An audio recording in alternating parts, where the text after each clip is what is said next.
Good afternoon, my friends. Good afternoon, America. Welcome. By now, you've been welcomed to 2022, right? Happy New Year. Merry Christmas to everybody. It's been a few weeks. We took a couple weeks off with all of the wonderful holidays. So all of our podcasts took a couple weeks off. Hopefully you tuned in earlier and saw Kimberly's Revolution at 2 p.m. with Kimberly Ray and Just Tom. And, of course, tomorrow at 4 p.m. will be the big show, Kimberly's Revolution Big Show. And just quickly, I wanted to cover Christmas. Unfortunately, though, I forgot what probably amounts to my favorite Christmas present. I left it downstairs, Austin. So if you tell me what it is, I can probably go grab it. Yeah. Well, I was going to, you know what I was going to do, actually? Yeah. Is your Christmas present was going to be that I was going to turn over the podcast to you for about 15 seconds while I run downstairs and grab it. Oh, okay. So I'm out of here. It's a Christmas I'll be right back. Miracle. All right. What's up, everybody? Happy New Year. I'm producer Austin, filling in for Chad for about 15 seconds. Merry Christmas to me. I hope you guys all had a good holiday. I had the vid, so I was down for the count for a couple days. Didn't get to see anybody, but that meant I got a whole bottle of eggnog to myself, which is almost as good. And then actually, my brother got COVID and canceled his New Year's, so I also had a bottle of champagne, all on my own. You know, classic Christmas cheer. Anyway, looks like Chad's back. My 15 seconds are up. Thanks for having me, everybody.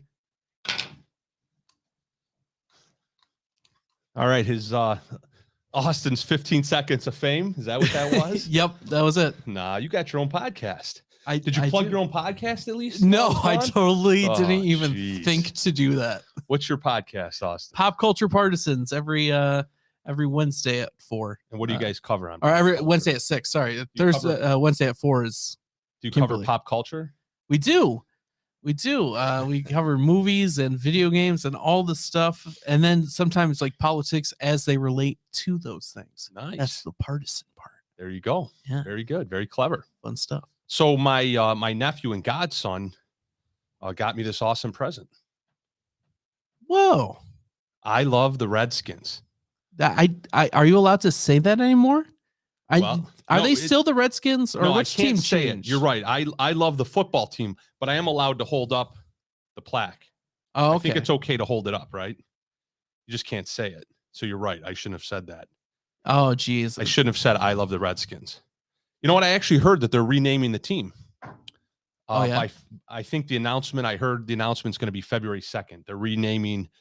They're no longer the Washington Redskins, and they're no longer going to be the Washington Football Club or the football team, as they're supposedly known as. They're going to be something else, and that's going to be announced on February 2nd. So anyway, all right. You know, I'd love to talk sports, but I don't really like sports anymore because, like you said, pop culture partisans, unfortunately, politics has completely inundated major athletics, major sports athletics in the United States, football, baseball, even hockey, basketball. Of course, basketball's long been infiltrated by politics. So I don't even really care too much about sports anymore. I watch a little bit of the NFL because I do have a fantasy football team, and I do care deeply about my fantasy football team. But anyway, all right. So I have a ton of stuff to cover here today. There's no way I'm going to get to it all. A couple of the topics I'll probably just gloss over. What I wanted to start with, though, is I think a topic that probably overlays anything that I could talk about. And when I say anything, of course, I'm referring to the general disposition of our society right now when it comes to COVID and the mandates. And of course, that's kind of the juxtaposition there, is that COVID has become the mandates. The mandates have become COVID. The virus itself, it's almost an afterthought at this point to the tyranny that's moved in, right? So COVID came in. It's an illness. It's a natural thing. Well, except to the extent that apparently it was created in a lab with the assistance of the United States government and Anthony Fauci. But other than that sad fact, It's something natural. It's something that occurs, right? I mean, I don't know if it's even possible for a research team, right? Assemble the greatest research team in the world, and I don't know that they could produce for us statistics that would reveal an accurate number of how many tens of millions of human beings have perished on the face of the earth from viruses and bacterias and infections since the beginning of time, whether that be since the beginning of the time by the Big Bang or since the beginning of time at the hand of the Lord. But either way, since humans have been on this earth, I don't know that a research team could produce for us what that number is. So, tens of millions of people have died from viruses and infections and so on and so forth. Yet somehow, some way, for some reason, certainly for nefarious reasons, our government and aided by probably a world government, our government has decided to take a naturally occurring virus and turn it into a reason to eliminate our Constitution effectively. So, with that said, somebody posted a question on my Facebook feed today. Austin, if you could throw that question up for me. And there's no way to really answer it, but I'm gonna try to touch on it. So Jeffrey Lathan, could you zoom in just a little bit for me? So Jeffrey Lathan asks, well, he states, thank you, Jeffrey. First, he states, love your show, totally agree with everything you say, but when is something going to change? Another local large manufacturing facility announced mandatory vaccinations, weekly testing, expense on their own time for employees, and 100% mask wearing by all. Another local school, no more mask breaks, no group work, no sharing anything, sent to the principal for not wearing masks correctly. Talk is great, but we need action. Well, that's Jeffrey, you hit the nail right on the head there with two statements in there, kind of questions/statements. But when is something going to change? You asked at the top, and then you stated at the bottom, talk is great, but we need action. And all I can say is this: I've spoken to many crowds since the beginning of COVID, whether it be at my own court appearances for my personal arrest for not wearing a mask on school grounds, and in front of other crowds of people who were looking for information on legal information, legal advice, so to speak, on these topics that we're discussing. And the one thing that I've said to many of these groups of people is this, Jeffrey and everyone else that's watching and listening. And I've said this: you have to find your fight, right? So whatever it is that particularly concerns you, whether it be wearing a mask at school for the kids, whether it be no more mask breaks for kids at school, whether it be vaccinations at work, whether it be, you name it, right? You've named a few of the issues, which is all I need for this particular example and to answer your question. But you find the one thing that most particularly concerns you, or that you think you might have a skill set in addressing, and go for it, right? Go for it. Everybody that's watching, everybody that's listening. Yes, I happen to be a lawyer, so that gives me the ability to solicit isn't really the right word, but to essentially take on clients and fight some of these things at a grassroots level, whether it be through letter writing or lawsuits, etc. But that's just one facet of what I've been doing personally, because as I mentioned a few moments ago, I myself was arrested because I noticed and I knew that the requirements that we wear masks outdoors last spring, just shortly before, of course, that was all changed, obviously because it was ridiculous. But at the time, on May 1st, when I was arrested, it was a so-called rule or a so-called mandate that some school administrators liked to refer to as a law. and that they were following their constitutional oath and enforcing, right? They actually thought, and I'll go off on a tangent as I always do, but the superintendents in Monroe County, and I know there's people listening from outside of Monroe County, but you have the same situation where you are, unless of course you're in Florida or Texas or another state run by Republicans and not Democrats.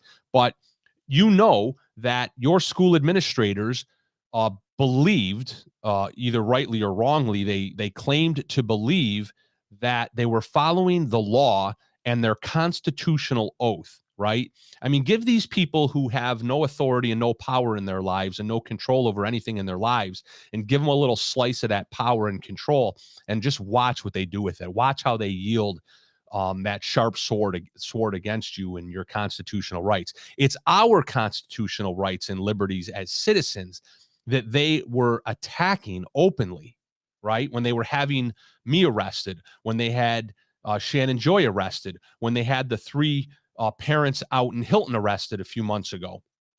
But they claimed to do that under the color of law by following their so-called constitutional oath. So we all know how ridiculous that was, and I knew it was ridiculous, and I knew it was wrong. So I pre-planned in my mind that I wasn't going to stand for it, right? You don't go along to get along when going along means that you violate your personal liberties and your personal constitution, which is actually codified in the United States Constitution. So I didn't plan to go along with the lunacy.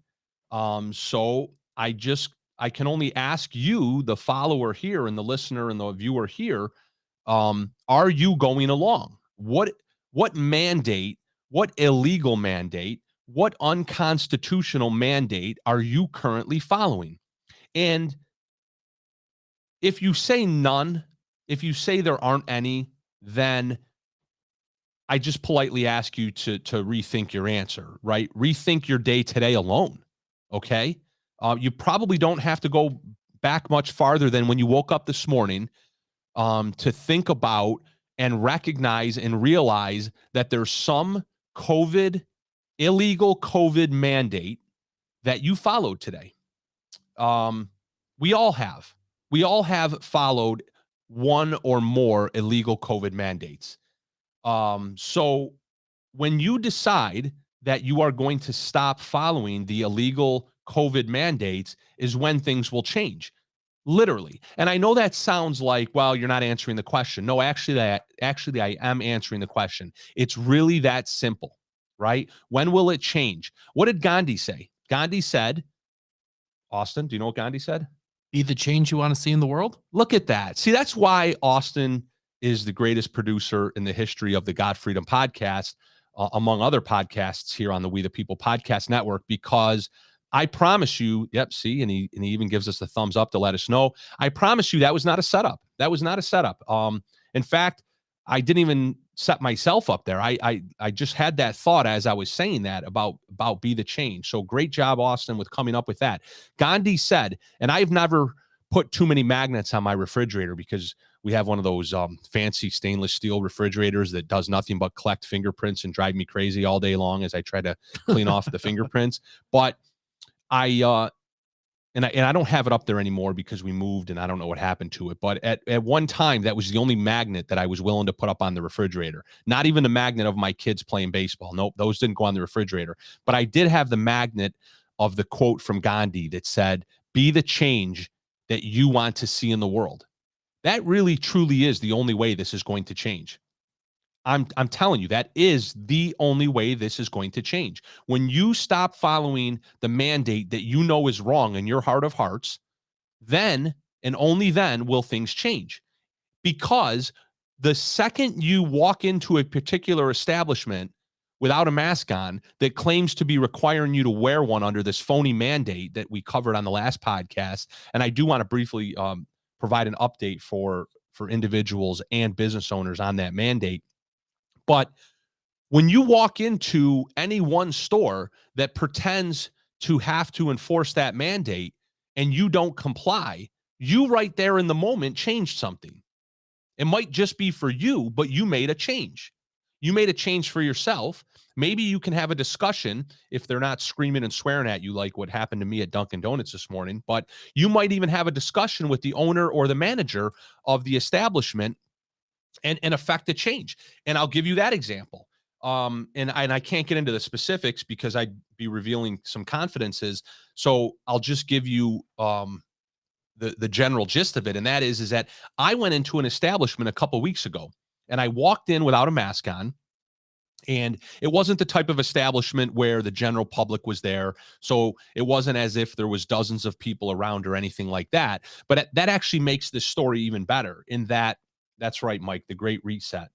And that's one of my New Year's resolutions is going to be to actually try to follow these comments here and provide some responses to people's comments. So, and I'll ask Austin to help me out with that. Has any business been fined the 1,000 for not following the mask mandate? Great question, Lori. I don't have the answer to that, but that is one of the topics that I wanted to address. So, if anyone else knows the answer to that question, feel free to chime in. I did receive an email today from a business owner asking for consult on that. And he indicated that he had received a letter. I asked him to send me the letter, and I haven't seen the letter yet. I had to run out for a couple hours. I just got back. That's why I was late getting started here. So, Lori, maybe that addresses part of it. Obviously, I don't have the exact answer for your question, though. So, anyway, so back to what I was saying. So I walked into this establishment, and I didn't wear a mask, and the individual that was there to greet me came out. And the first thing he did was, and you know, right? You've seen this. You can see it unfolding before words are spoken. You can kind of see the look on the individual's face. You can see the body language. You can see the hands kind of lift up as if he's going to signal that I need to put a mask on. And so I kind of helped him out because I could tell that he didn't want to be confrontational. I could tell that he didn't want to ask me to put a mask on because I think he recognized, well, this doesn't look like this guy's putting one on. So I kind of helped him out, and I said, "I know you want me to put a mask on, right?" And he said, "Yeah, you know, the new mandate." And it was, I think, day 2, maybe day 3 of the so-called new indoor mask mandate. And he said, "No, yeah, you have to. Unfortunately, it's this whole new mandate that we're obligated to follow." And I said, "Well, let me ask you a question. Have you read the mandate?" And he looked at me like, "Oh no, I didn't really want to get into this discussion." And I said, "No, really, have you actually read the mandate?" And he's like, "No, I haven't." I said, "Well, I'm an attorney. I've read the mandate. I've actually already researched it thoroughly and have done a podcast, right? That makes me an expert because I did a podcast on the mandate." I said, if you have a second, I'd love to share some ideas with you." And for those of you that have followed me on here, you already know the spiel that I gave him. I explained to him, how the mandate is at worst, it's for the individuals to follow, and the businesses don't have to follow it. And the businesses cannot legally be fined for many reasons. First and foremost, because the mandate itself is illegal and unconstitutional. But I guess even more importantly, the mandate doesn't even say that they can be fined. So even if it was lawful and constitutional in the first place, which it's not, it doesn't even specifically direct that businesses can be fined. So the answer is no and no. So I explained that to him, and you know what he did? And this is true. This is a true story. What he did was he took his mask off and he said, "Good, because I didn't want to wear this thing. I'm in my building here all by myself, basically. There's some foot traffic during the day." So here was an individual who was wearing his mask indoors in his business establishment all by himself, because he perceived that he could be fined, right? Now, look, I don't pretend to imagine that he was actually in his office before he came out with the mask on, or who knows, maybe he was. I mean, we do see the people walking around on the street all alone outdoors with masks on, and of course driving around in their cars alone with masks on. But for whatever it's worth, I'll give him the benefit of the doubt. I don't think he was wearing the mask in his office, but the fact that there's this so-called mandate out there and this threat from Bello and Mendoza, fake Dr. Mendoza, and fake county executive Adam Bello, the fact that there's this messaging out there that these businesses can be fined led him to put the mask on when he came out of his office and approached me, because he doesn't know who's going to be out there, who's going to try to blow him in for something that is just a perception and not actually real. So So this is where we're at. You have to stop and educate people when you can. Explain to people that number one, mandates are not law, and number two, and again, I'm just specifically referring to the indoor mask mandate in New York State, but number two, that the mask mandate, as it's being messaged by the powers to be, like Kathy Hochul and Adam Bello and Mendoza locally, is not even what they claim it to be.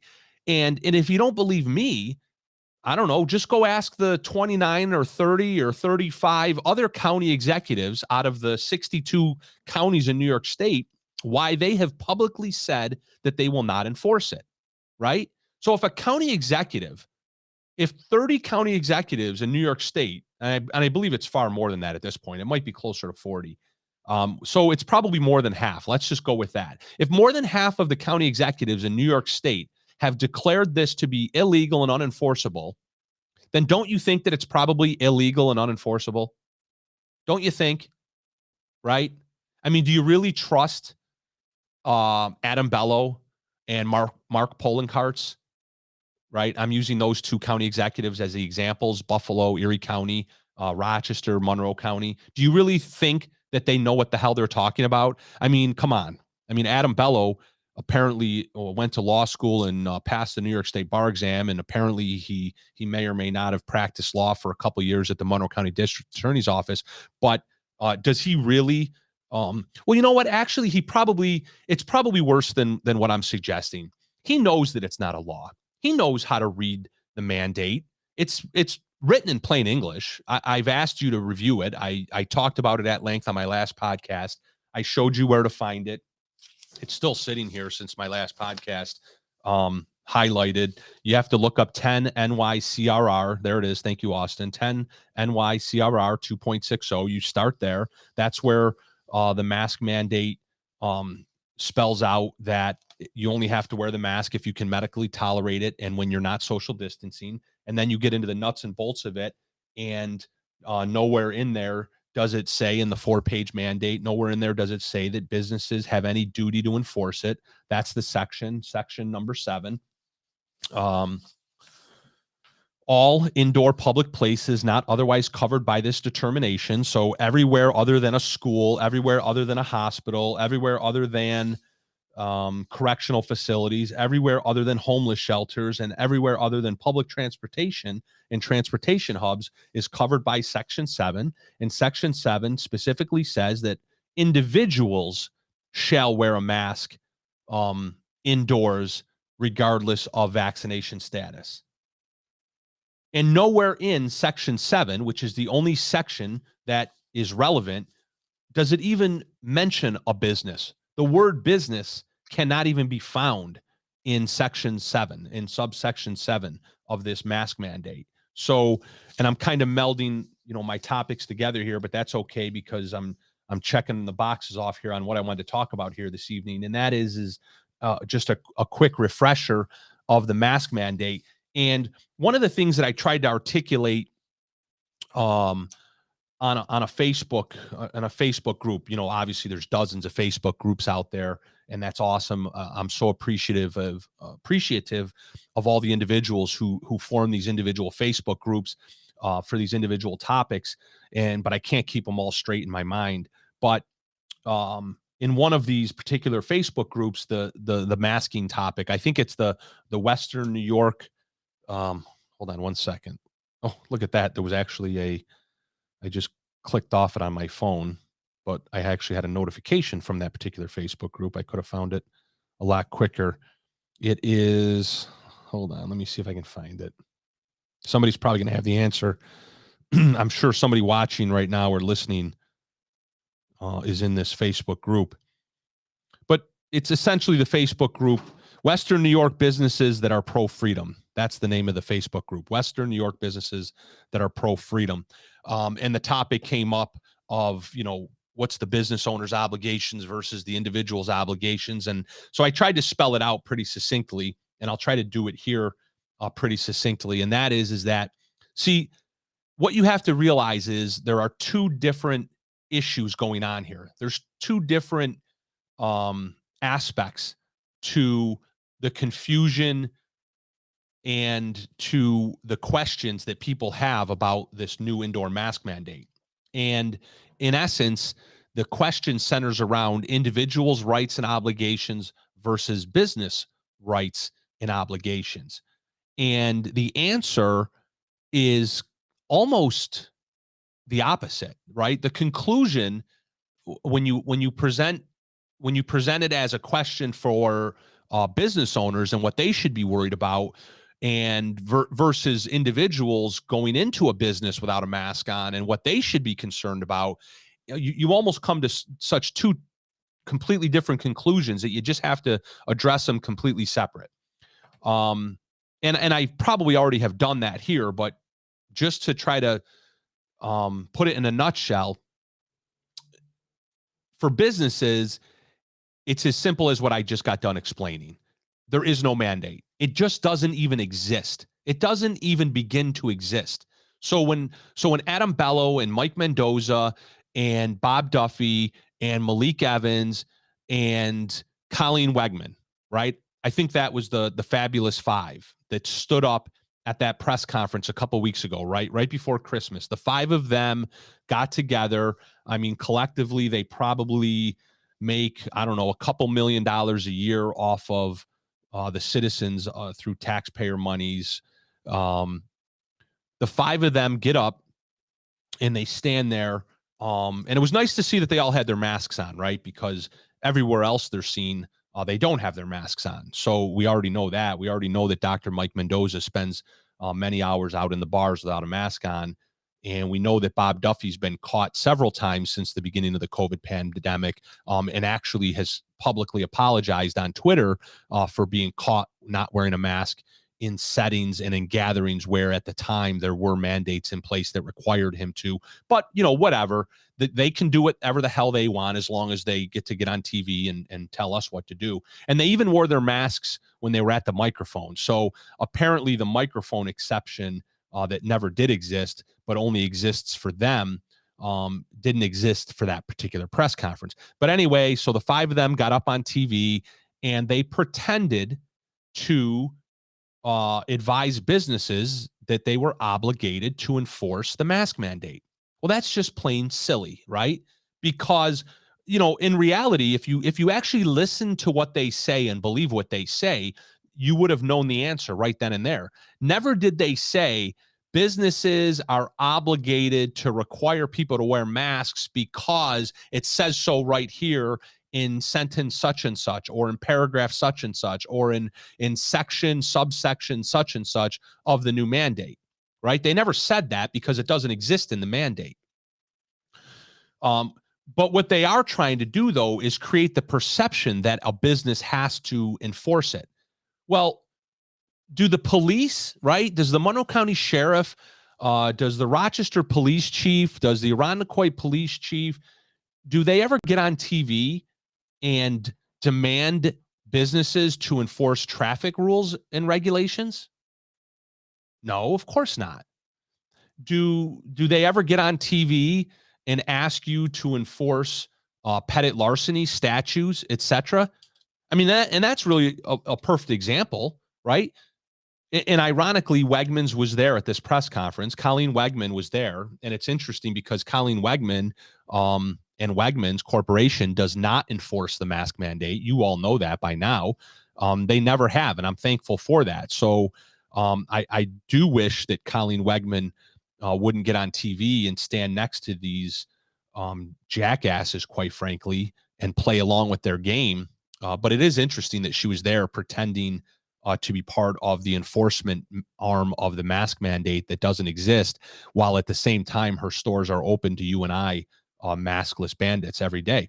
I'll probably be there in about 35, 40 minutes when my wife texts me and gives me the list. So anyway, where the hell was I going with all this, Austin? So I don't even know. I was talking about a mask mandate or something, wasn't I?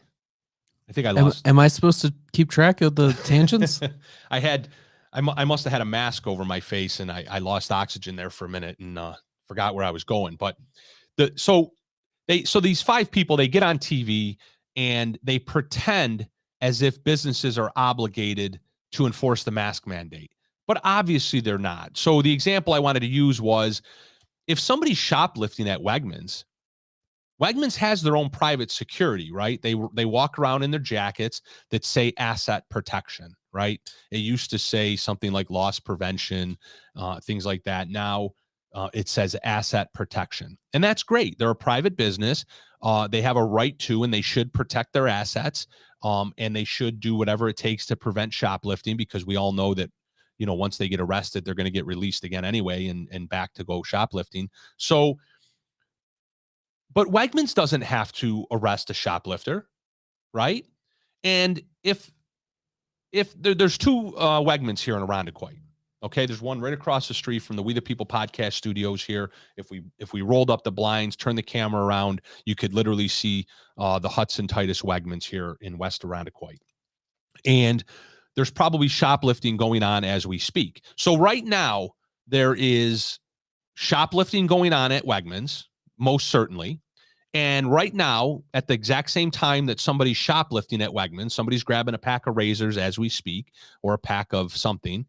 And at the exact same time, there's also 3 or 4, or maybe even 6 or 7 people walking around without a mask on. Okay. Now, you can already see where I'm going with this.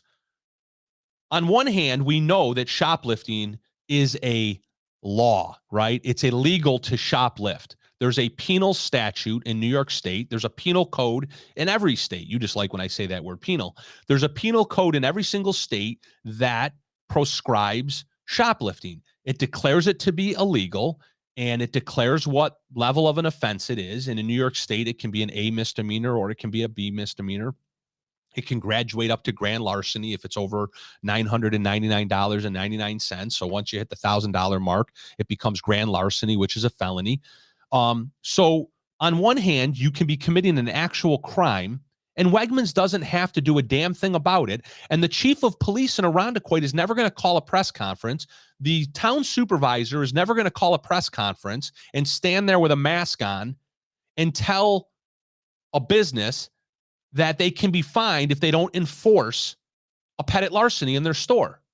Do you see how ridiculous this is? Do you see where the change actually has to take place? It just has to take place in education, in simply understanding basic law, basic constitutional rights, and it's easier than that. It's just basic common sense. It just requires you to take a couple deep breaths, put down your phone, get off of Twitter, get off of Facebook, stop whatever you're doing, and think for a second. And just think it through.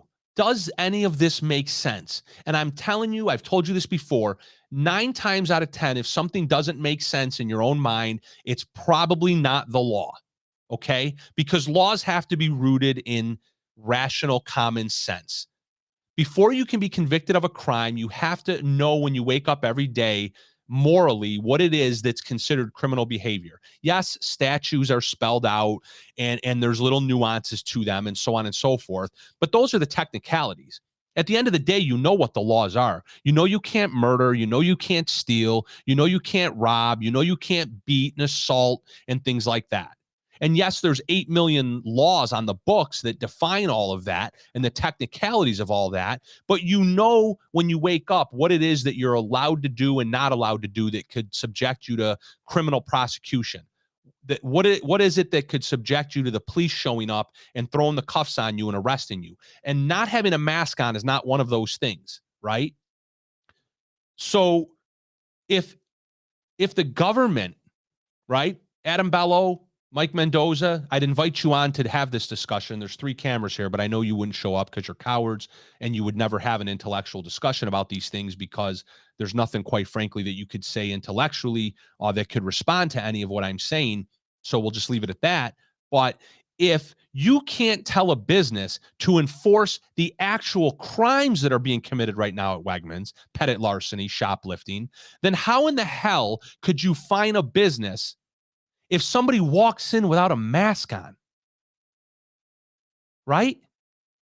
I mean, can we rack that? Can we just rack that 20 seconds right there? I'm as long-winded as they get, right? I know I say everything. I'm going to do this succinctly, and then I don't do it succinctly. But there it is. I just said it.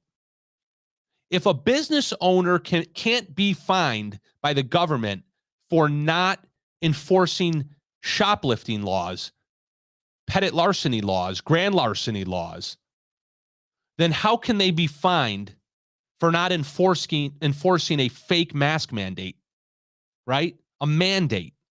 Even if it was legitimate, it's still just a mandate. It's a mandate on the individual. So that's the business side. It doesn't exist because it can't exist. You have no obligation, business. You don't. You really don't. And now, that's different than will the government try to do something? Apparently, the government is sending letters. Apparently, Mike Mendoza's office, the same Mike Mendoza that goes to bars and stands there without a mask on and drinks his alcohol all night long, and hangs out with women. Apparently, he's sending letters to business owners threatening them, right? So go figure. So I'm not going to pretend that that's not something to worry about because, as a business owner, you're trying to do your business. You're trying to, make the donuts. You're trying to sell the food. You're trying to, sell your goods and wares and keep your books and pay your taxes and whatnot. And it's, it's alarming when you get that letter and you shouldn't have to deal with it, but you are going to have to deal with it. But there is a response. The response is go screw yourself, Mike Mendoza, right? Dear Mike Mendoza, excuse me. The response is, dear Mike Mendoza, go screw yourself. Love, business owner. Call my lawyer. That's your response. And then you got to go get a lawyer. Unfortunately, that costs a couple bucks. So, the answer is in non-compliance, right? I've told you this many times. When you comply, you give them de facto authority. It becomes de facto law when you comply with something that's illegal. So there's that. Okay. Let's jump over to somebody posted on my Facebook about where'd all the money go. This leads me into my next topic. So let's feed in. If you could just zoom in a little bit for me there, please, Austin. There we go. Thank you. So Lori Ann on my Facebook here. Actually, this might have been on Matt Clark. You made it political with Matt Clark. This might have been on his thread. I don't remember. I think it might have been on his thread, and then I replied, and then she replied. But in any event, the point is this. Discussing the topic of the impending remote, right? I mean, it's becoming more and more obvious that we're gonna go back to remote learning for the kids in schools, right? Wegmans will stay open, the liquor stores will stay open. There'll be 80,000 people at a couple home playoff games for the Buffalo Bills, but the kids, of course, the ones that we need to abuse the most, because they can't speak for themselves because they have masks on. And because half their parents, if not 3/4 or 4/5 of their parents are trouncing them around society with masks on everywhere they go. The kids are getting kicked in the teeth left and right by those that are charged with protecting them. So we're headed back that way. But so I had posted this. I had posted on Facebook, Monroe County schools are beginning to slide back to remote. They are limited attendance at athletic events. There's no limit at the buildings during the school day, though. COVID must be stronger at the lightly attended athletic events. And then at some point, if we could just jump back to the response there. So Lori Ann says, what happened to the billions of dollars from the COVID rescue recovery bill that went to all these schools to make them safe so they can stay open? Whose pockets did it line? Now, I mean, that's the greatest question in the world. Obviously, it's one of those things. There's the conundrum with these great questions is you can't even answer them, right? Because there is no factual answer per se. It's a classic rhetorical question, and people, when people hear the word rhetorical, they think of rhetoric, and they think negative, right? It's a negative connotation, but rhetorical questions are great. I'm not sure if Lori Ann meant that to be a rhetorical question, but the point is this. It's real, right? Her question presents a real issue, and that is that our school districts got millions, okay? My particular district, East Irondequoit, I believe, received upwards of 9 to 10 million. I think it was 9.8. For some reason, that number sticks in my head. They received a lot of money.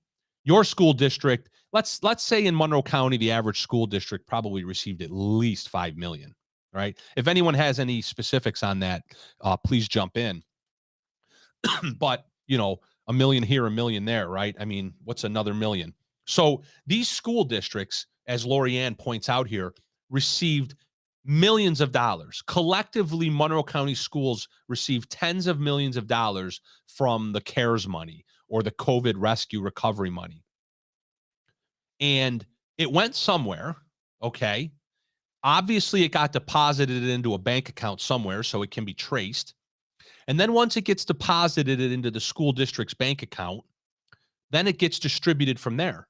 Salary increases, buying these phony tests, buying what is it, PPP or PPE, or I don't know. There's been so many PP acronyms since COVID started. I can't keep track of them anymore, but personal protective equipment, PPE, PPP, that was the money that they passed out to the businesses that caused all the inflation. But anyway, I don't want to digress on that. So these schools get millions of dollars, obviously with the stated intention, the ruse, quite frankly, of, oh, this money is going to cure COVID and it's going to give the school districts the ability to do all the things that they supposedly couldn't do the year before when they had to close.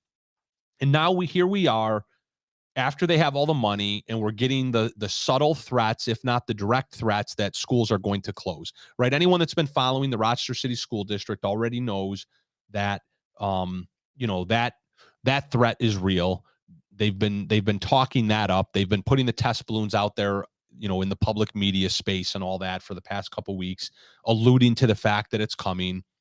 The teachers union president Urbanski has been on all the local news stations and radio programs talking about, how if it gets to this and when it gets to that, and but, if this and but that, and if this metric gets to this number, yes, we're going to have to close, blah, blah, blah. Right.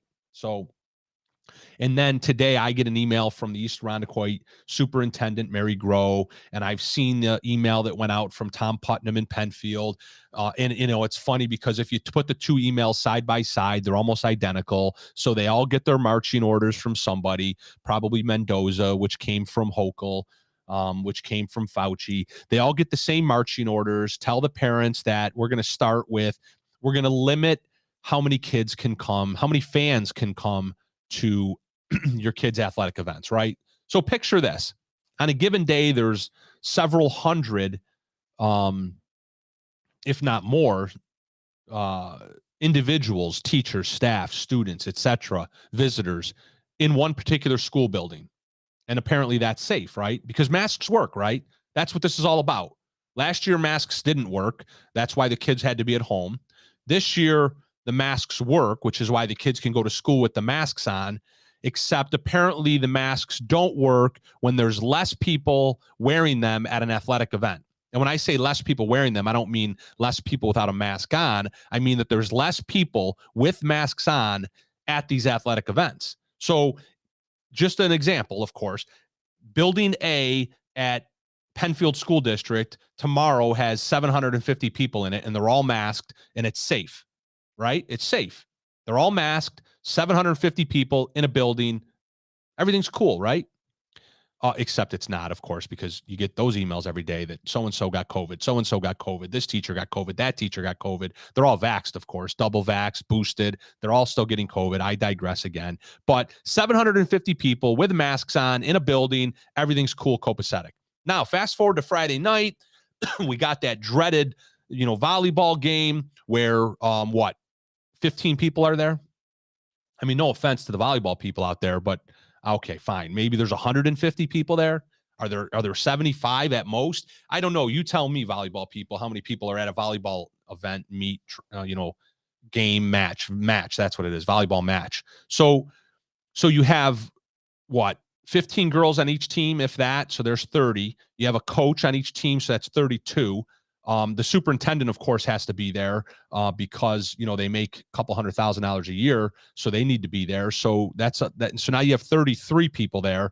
And on any given night, if every girl, I'm talking about girls volleyball, even though I probably shouldn't call it girls volleyball because there's probably a boy playing girls volleyball. But anyway, so at the girls volleyball match, there are 30 girls playing, 2 coaches, that's 32. The superintendent's there, that's 33. There's what, 2 or 3 officials, so that's 35. And if there's 2 parents for every volleyball athlete, then that's another 60. And you know that there's not 2 parents for every volleyball athlete, but even if there was, and then maybe there's a few students that show up. So you might get 100 at a typical volleyball match, let's say. And now for some reason we have to limit that. Why? Why do we have to limit that? Show me the science. That's all. That's all. I can give you all the political reasons and the common sense reasons in the world. You already know what they are. You can ask all the rhetorical questions that would show what fools these people are that are implementing these ridiculous rules and requirements about limiting the spread of COVID by limiting how many people can come to a volleyball match on a Friday night, even though they're all going to wear masks.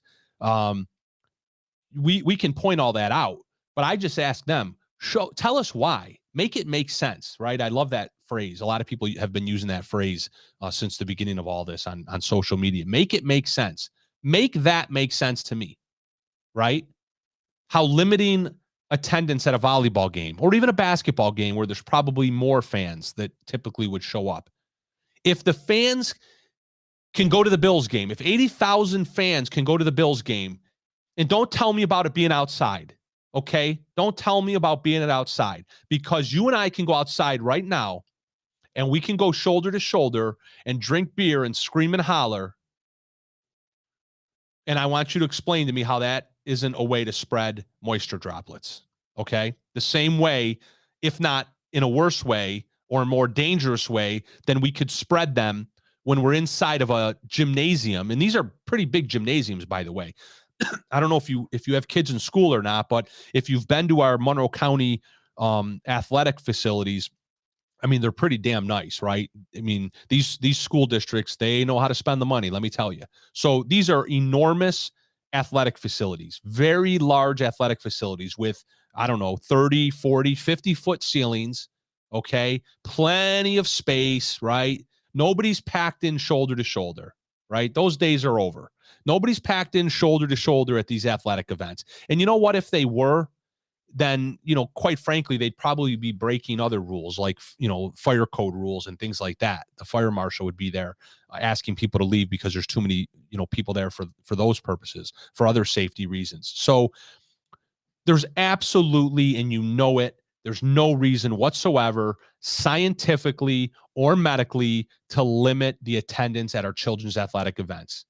Because there's no limit at Wegmans, there's no limit at the liquor store, there's no limit at church, there's no limit anywhere. I went to unfortunately, I have to say this, unfortunately, I went to a funeral a few weeks ago. A friend of mine, I played football with him at St. John Fisher College 1,000 years ago. He passed away suddenly. And the services, there was no wake. So the only opportunity for people to gather was at the mass, and it was a Catholic mass at St. Louis Church in Pittsford, right there in the village of Pittsford. I think it was St. Louis Church. And I've probably explained to you before, I'm the most I have more Catholic education than the Pope, right? 21 years. So I've been to my share of Catholic masses in my lifetime, hundreds, if not thousands. I can honestly say that was the largest gathering that I've ever been amongst in a church, in any church, right? I mean, for this example, it doesn't matter if it's Catholic. We were packed. We were packed in. There had to have been conservatively, I don't know, at least 300 people in this church. It was packed, literally shoulder to shoulder. Standing room only. And even the standing room only was packed. So there's no limits, right? There's no limit at Eastview Mall during Christmas time. None whatsoever. Thousands of people were traversing through Eastview Mall all through the Christmas shopping season.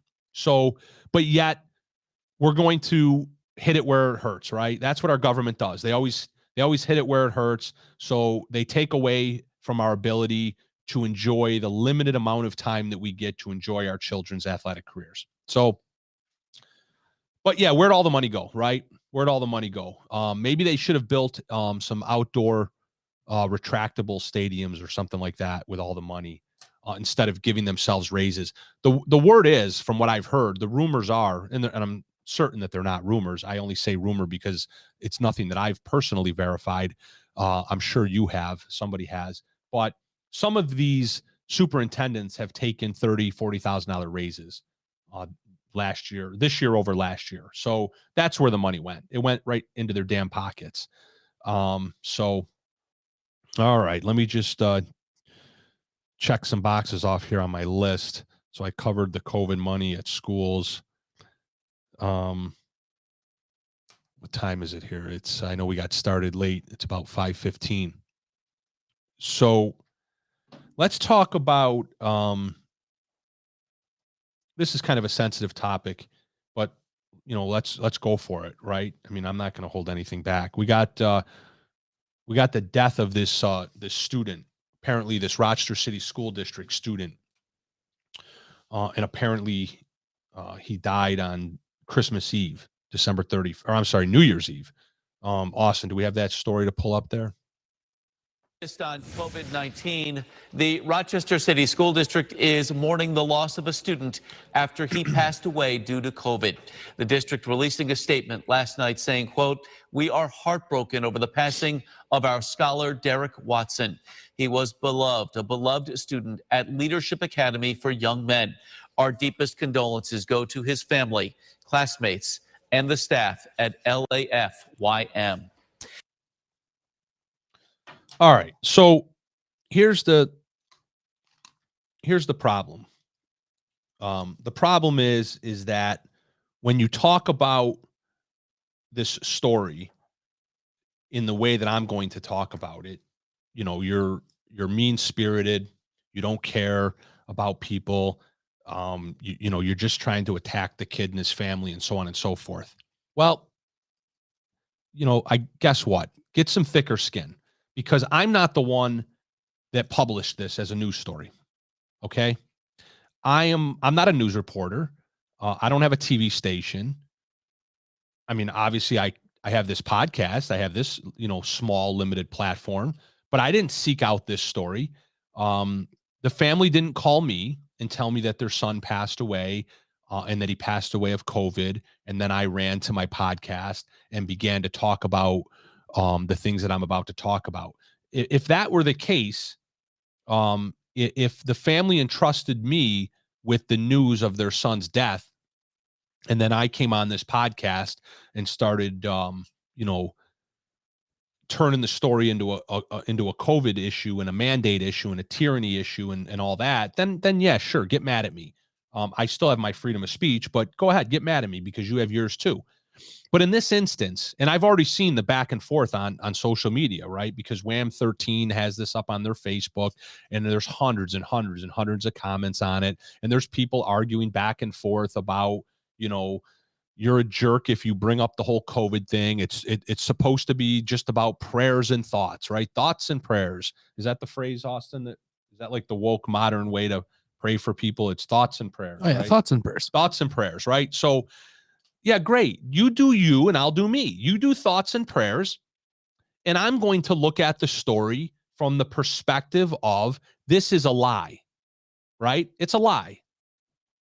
Now, did the student that died, did he have COVID at the time he died, at the time he stopped breathing?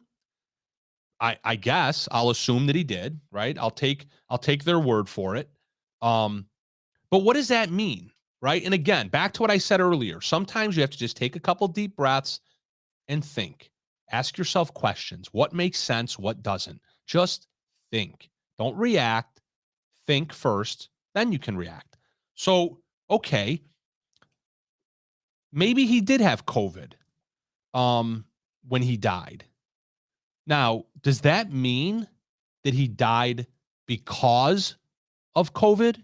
And I'll put my lawyer hat on for a minute. Was COVID the causation of his death, right? I mean, it's the simple example of you're driving down the road and you just took a nasal swab at home with one of those free, right? They're all free. Everything's free in America now. So you took one of those free COVID tests that that Adam Bello, with a mask and gloves on, was passing out last week in East Irondequoit for his photo op. So while he was passing out those made in China COVID tests that have a high false negative rate, with his mask and gloves on while he stood outdoors, social distanced from everybody, you went there and you grabbed one because you're afraid and you want to make sure that you do all your proper virtue signaling.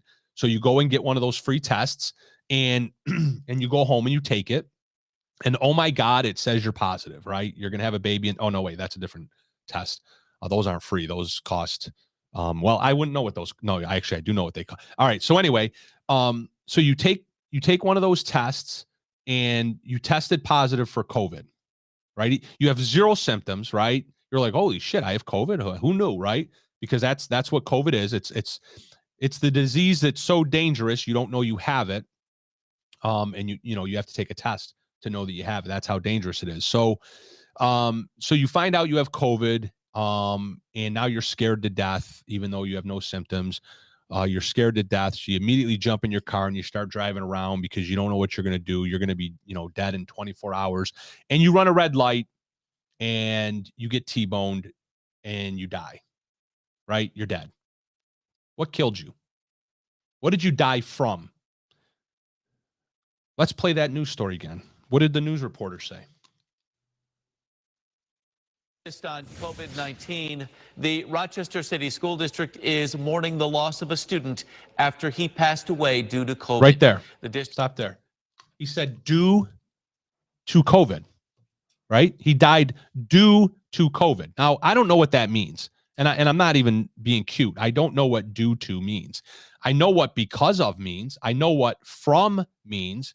I know what as a result of means. I don't know what he meant by due to. What I do know, though, is this. That story and the way it's been reported has changed a couple times. The first news report that I saw of it, I believe, was Matt Malloy.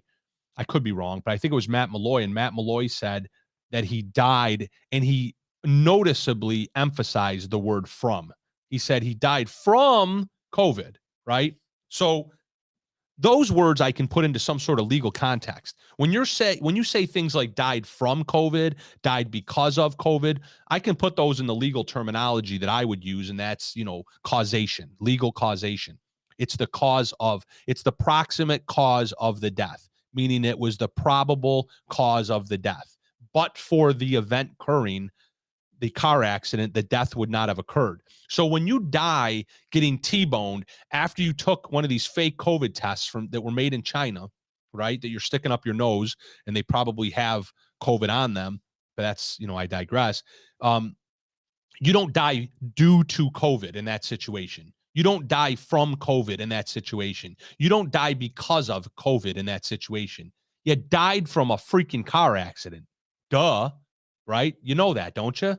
In fact, in a minute, we'll get to even our governor, right? Even Apostle Hochul has discussed this topic recently, right? And I'm not going to applaud her for anything, but because clearly she has some other angle up her sleeve. They always do. But even she acknowledges this in her latest news story press conference, where essentially these false narratives are being run with hospitalization rates from COVID and all that. So back to the student.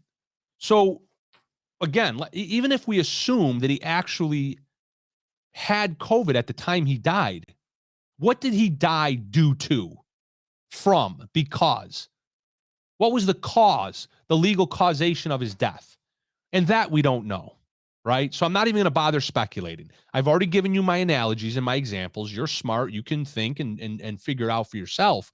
But did he actually die from COVID, because of COVID? And I'm just going to venture to guess that he didn't, right?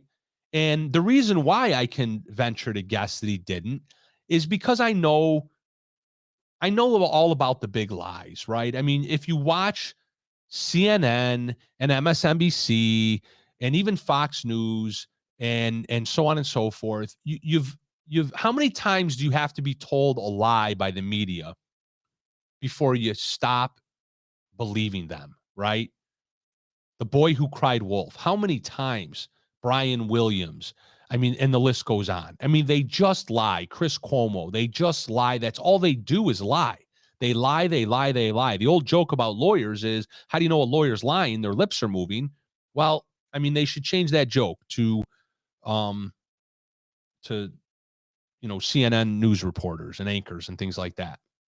So, and when you strip it down even further, how do they run with this story? Unverified.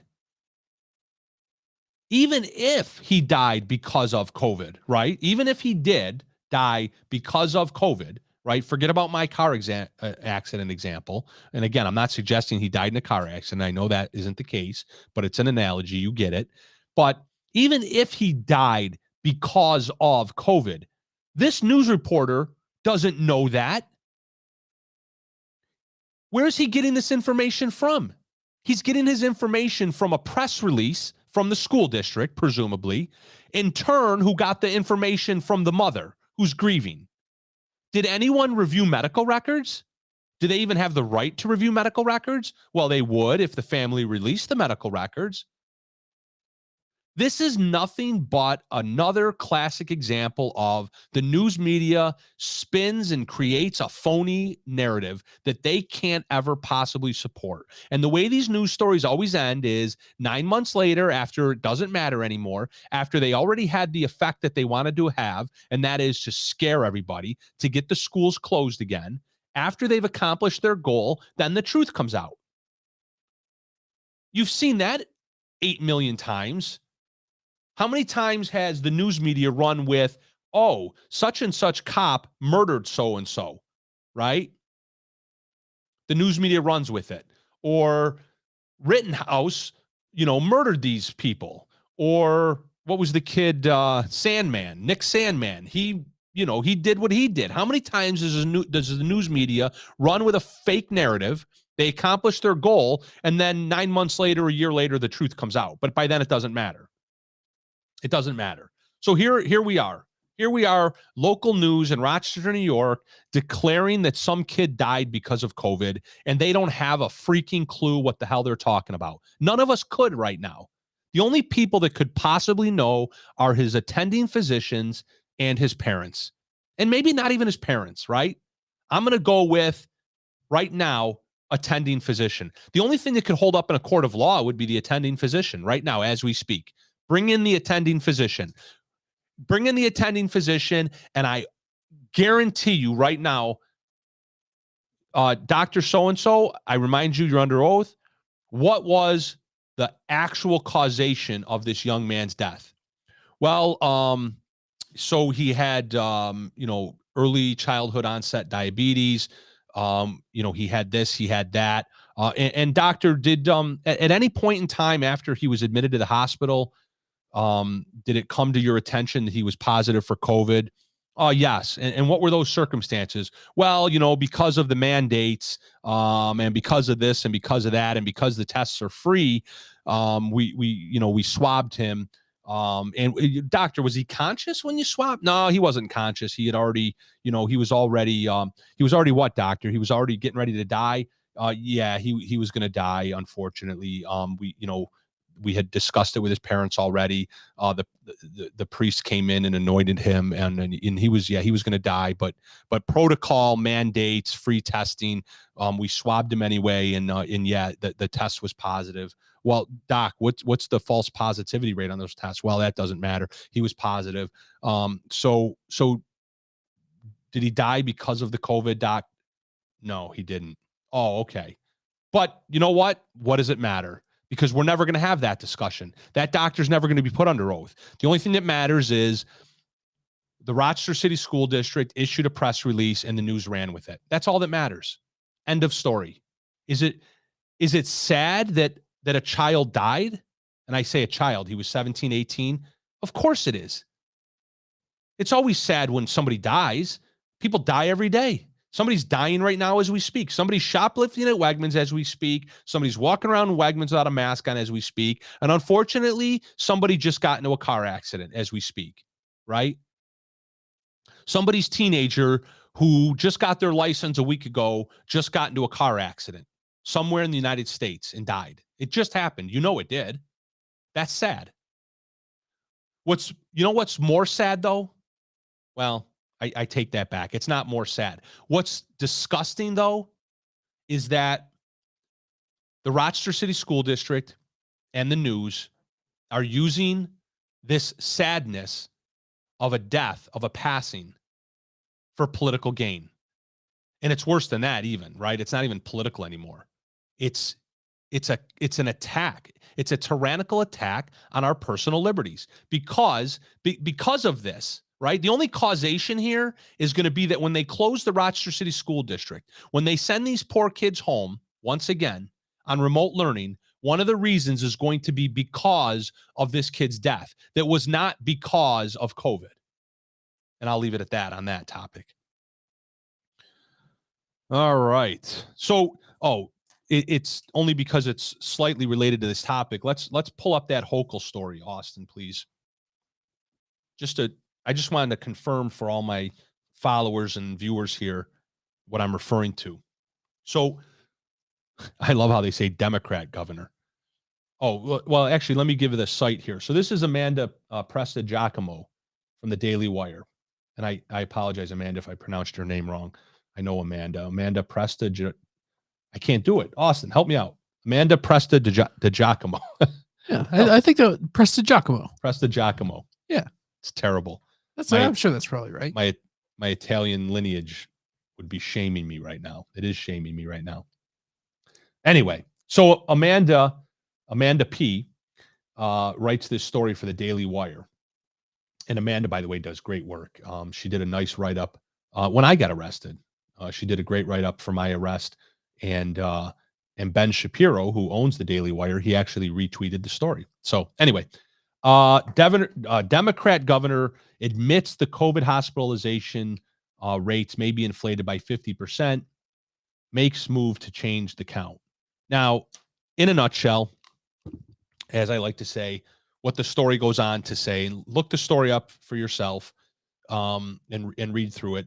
But it says what we just explained and what we just walked through. And that is that when somebody comes to the hospital because they're in cardiac arrest, okay, a heart attack, blood restriction, their arteries are blocked, okay, and they're in need of a double, triple, quadruple bypass heart surgery, or they're going to die because they weigh 400 pounds and so on and so forth.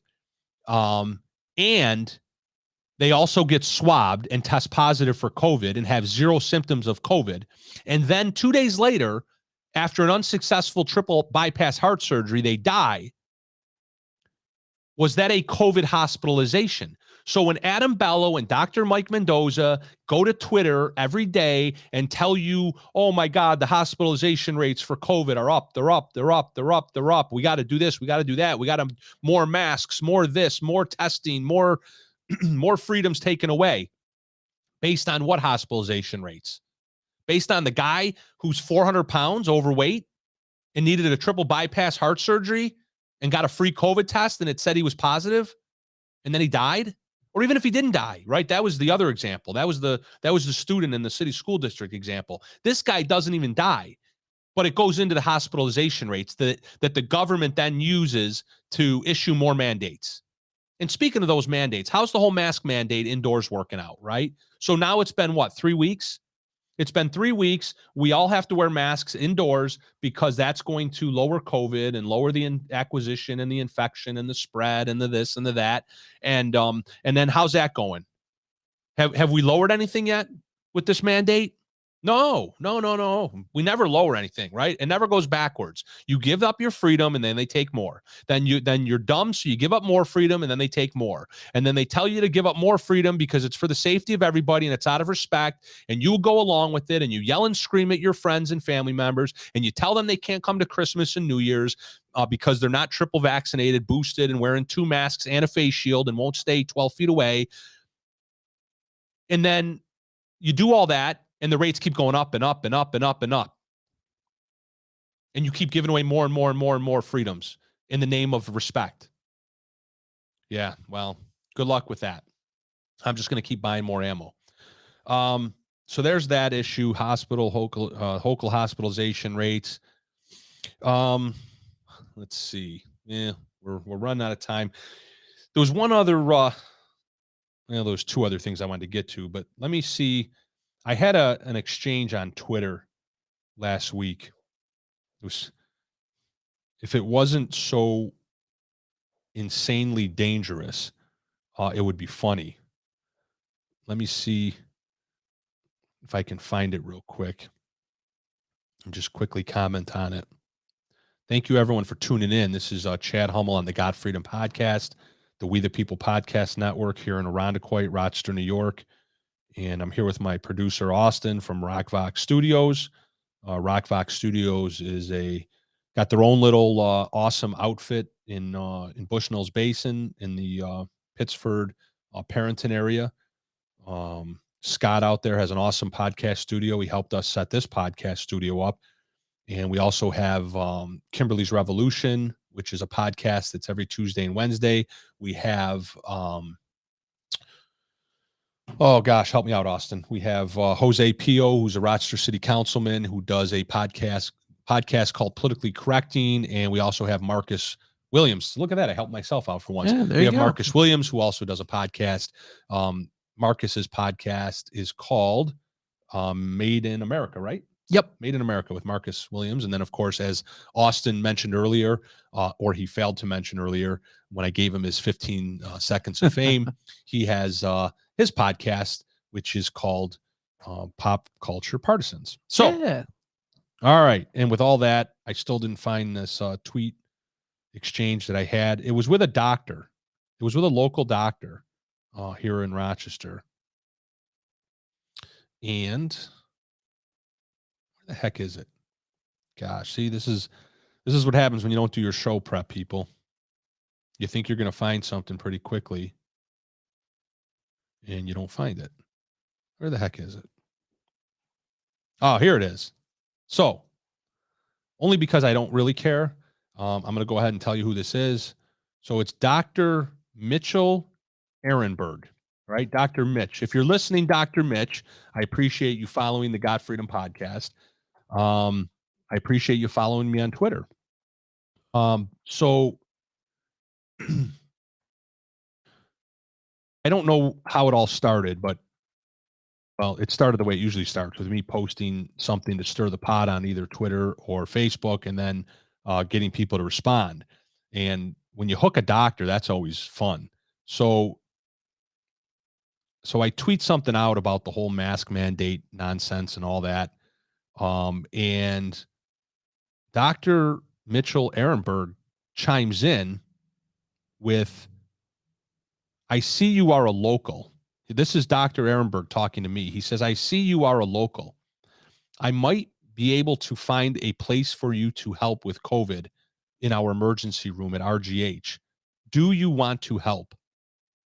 And this was after an exchange about VAERS data and, vaccine injuries and things like that. And then he said something to the effect of, the community needs you.